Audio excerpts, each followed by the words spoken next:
If you've been thinking about buying a home in the next 6 months but have no idea where to actually start, then this video is for you. I'm going to hand you the complete first-time homebuyer 6-month game plan, step by step, no guesswork, no confusion. Just a clear structured roadmap so that you can walk into the biggest financial decision of your life with real strategy behind you.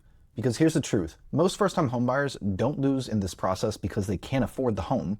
They lose because nobody ever sat them down and said, here's exactly what you need to do, and here's the order in which that you need to do it in. So they dive in head first, things get thrown at them all at once, and suddenly what should have been exciting feels overwhelming and stressful. Well, that stops today.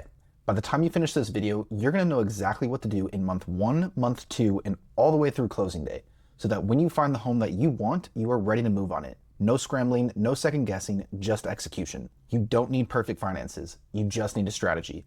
And that's exactly what we're building here right now. Let's get into it together.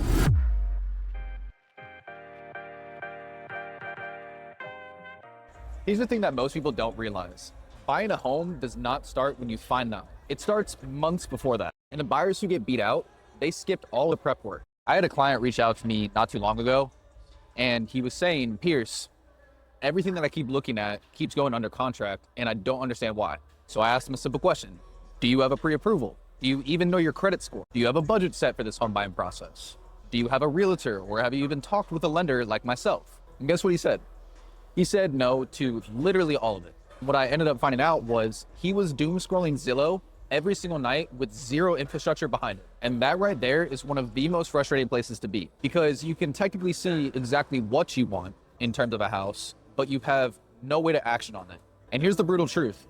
The market, it's not gonna wait on you at all. And neither should you. You shouldn't wait on rates to go down, and you shouldn't wait on home value to hopefully be at a point where you can actually afford it, because it's always going to change for the worse for you. And that's honestly what the goal of this video is, to make sure that you are never in that position. For example, I'm in what's called bodybuilding prep right now, which in simple terms literally just means in preparation for a show. Now, prep for everybody in bodybuilding is completely different, and the timeline for how long that prep needs to be, aka the duration of which you're preparing for that end result, is different, because the timeline of that depends on how much you actually need to lose in terms of body fat while keeping all of the muscle on your body, so that you don't deplete yourself too much and lose all the progress that you made, with the end goal of showing up on stage X many months from now with the best physique possible that you can get. Now, if you catch why I'm describing it this specific way and relating your home buying process to my bodybuilding process, it's because the structure of how you get to that end result is the exact same way you're going through your home process right now.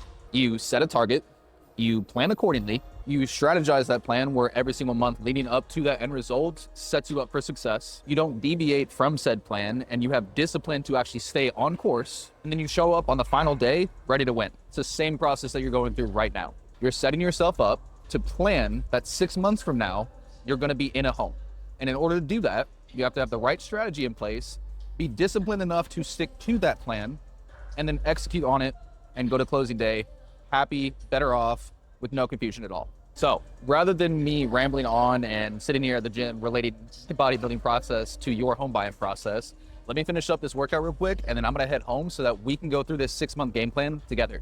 All right, now we're back. Let's start with the first one. Month number 1 starts with 3 separate things. Number 1, know your why. Write it down. Seriously, get a piece of paper out and write down why you're actually buying. Is it stability, space for growing a family, done with renting? Whatever it is, that why becomes your filter for every decision that you make in this process. Without it, budget creep will eat at you alive. Number 2, clean up your budget. Not just, I have auto pay, I'm fine. Actually look at what's coming in and what's going out. Where is your money even going? Are you saving every month, or is your debt growing? Because buying a house is not going to fix a broken budget. It's going to stress you out even more. You need to know your numbers before you commit to the biggest financial decision of your life. And number 3, guard your headspace. You are about to get bombarded with noise. Interest rate headlines, social media posts, people telling you it's a bad time to buy, people telling you it's a good time to buy. Decide right now where you're getting your information from and block out everything else. Fear-based content is designed to keep you watching. It's not to help you make a decision. Now here's where most people wait too long, and it costs them thousands. Days 5 through 15 of this plan, I want you to be focused on your credit. Not because you need perfect credit to buy a home, you don't, but because if there is a problem, you want to find out now, not 30 days before closing. So pull your credit and look at what's on there. dispute anything that shouldn't be, and pay down balances where you can. Small moves here can shift your score in ways that directly impact your rate and your approval. And while you're doing that, start collecting documents. 2 years of tax returns, W-2s or 1099s, recent pay stubs, bank statements. Put them all into a Google Drive folder right now. Label them clearly, because when your lender asks for them, you want to be the person who sends everything over in 5 minutes, not the person who's scrambling for 2 weeks to send everything to their lender. All right, you've got your why, you've cleaned up your budget, your credit is polished, and your documents are ready to go. Now it's time to actually build your team and get your numbers locked in. And what do I mean by team? I mean your lender and your realtor. I know a lot of people think that you need to start with a realtor, but here's the truth. Any good realtor is going to ask you for a pre-approval before they do anything else with you, because they can't help you assess the right budget if they don't know it. So talk to a lender first, get pre-qualified, find out what you actually qualify for and what your monthly payment looks like, and then what your out-of-pocket costs are going to be. That number is your anchor for everything else. And here's something that I want to be really real with you about, okay? Getting pre-qualified is not a test. There is no shame in it. It's not a pass-fail moment. It's information.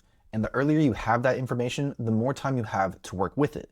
That is exactly what I do with every single client that I work with. We don't just look at whether you qualify, we look at whether this loan actually performs for your life, your cash flow, your goals, your short-term plan, and your long-term wealth. That's mortgage strategy, not just a mortgage approval. Once you have your pre-approval, I want you to set 3 specific targets and write them down.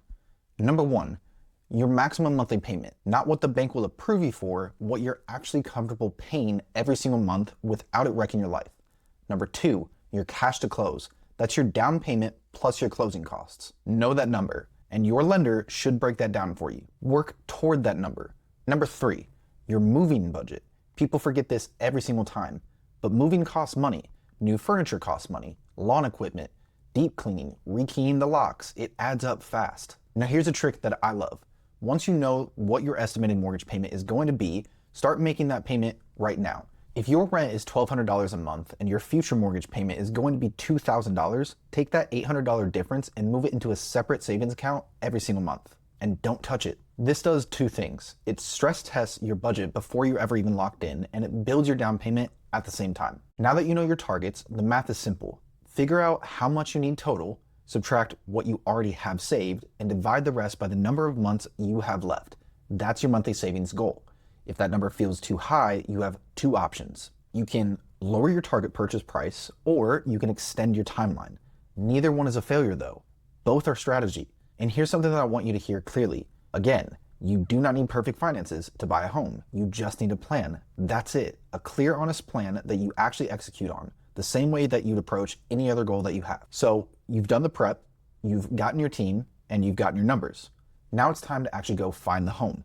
And when you do, you need to be ready to move. At this point in the process, you've already done so much of the heavy lifting, and because of that, your agent is probably going to love working with you so much.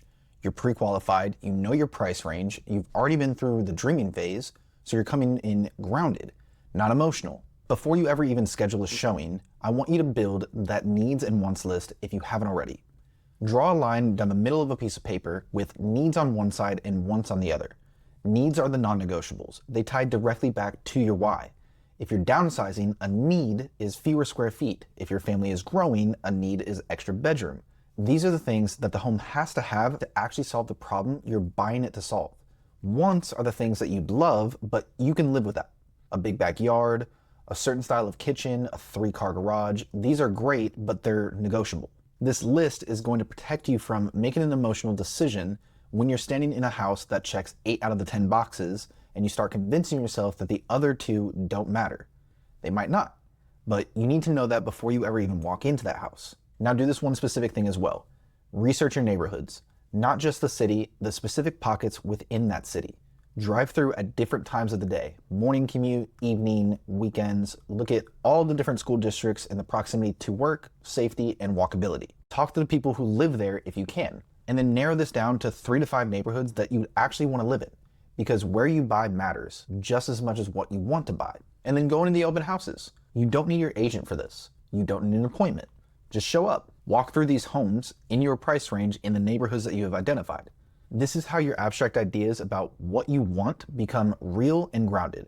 You'll walk into the home with a small backyard and immediately know that's not going to work for us. Or you'll walk into a layout you've never even considered and realize it's actually what you needed. Open houses make your decisions clearer, and clear decisions mean less stress when it's time to actually move. Now, once you've narrowed down your neighborhoods and you know what you're looking for, now you start scheduling showings with your agent. A showing is simple. You find a home online that fits your criteria and you tell your agent, they coordinate with that listing agent, and you go walk through it. No pressure, no commitment. You're just seeing if it works or not. If it doesn't work, then no problem, you move on.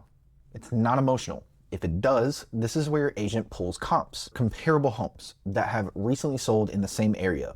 Your agent will then use these comps to validate whether the home is actually worth what the seller is asking for, because the listing price is what the seller wants, and the comp data tells you what the market says it's worth. And that's what you base your offer on. Now, what goes into an offer? Your offer includes your purchase price, the loan type, seller credits if you're asking for a seller to cover for a portion of those closing costs, contingencies, inspection, appraisal, financing, and closing timeline. Sounds like a lot, I know. Your agent is going to walk you through all of this, but you do want to understand what is in it, because this is the legal contract and every single line matters. The seller can accept and they can counter, or they can reject it. If they counter, you negotiate. If they accept, you're now under contract, and that's what the clock starts. From the day that the seller accepts your offer to the day that you get the keys, you're looking at roughly 30 days, sometimes 20, sometimes up to 60, but 30 days is the standard. Now, here's exactly what happens during that window of time. Step 1, your lender sends the initial documents, and you'll get a loan estimate that breaks down your rate, your payment, and your closing costs. If you have a really good lender, they will then schedule a consultation with you to go over this loan estimate. And they need to, because it helps you to actually understand what you're paying for. If they don't even send you the loan estimate, that's an immediate red flag, and you need to send all of your information to another lender. But if they do send it, then you need to review it.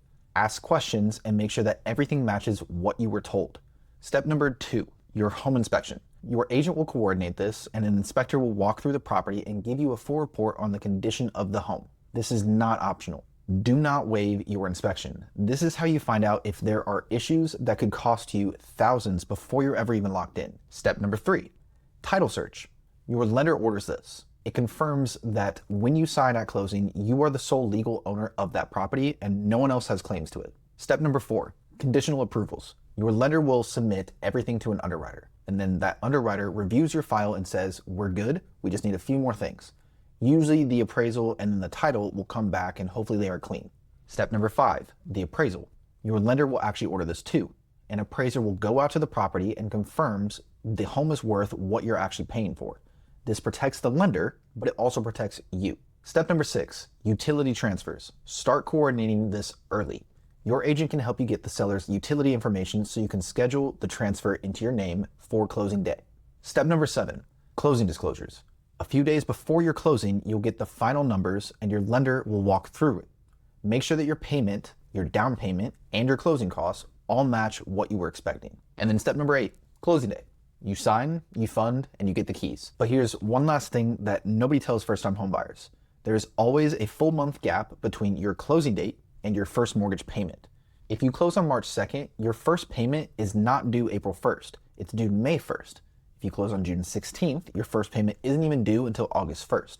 That breathing room is real, and it matters because you just spent a significant amount of money to close, and having that gap before your first payment gives you that time to settle in without immediately feeling the pressure of new monthly obligations. Now, here's what I want to leave you with. The difference between buyers who build real wealth through real estate and the ones who just stumble through it, it's not income, it's not credit score, and it's not even timing, it's strategy. The people who win are the ones who understand the game before they ever even started playing it. They knew what questions to ask, and they knew what to look for in a loan, not just for approval, but for performance. That's the standard that I hold every single client to, and that's the standard that I'm holding you to right now. You do not need perfect finances. You just need a strategy, and now you have one. So if you're 3 to 6 months out from buying your first home and you want to make sure that you are doing this right, drop your questions in the comments. I read every single one of them, and I'll answer them directly. Now you have the full 6-month game plan, the structure, the steps, the strategy, no guesswork, no confusion, just a clear roadmap that puts you in control of the biggest financial decision of your life before you ever even step foot in that house. But here's where it gets interesting.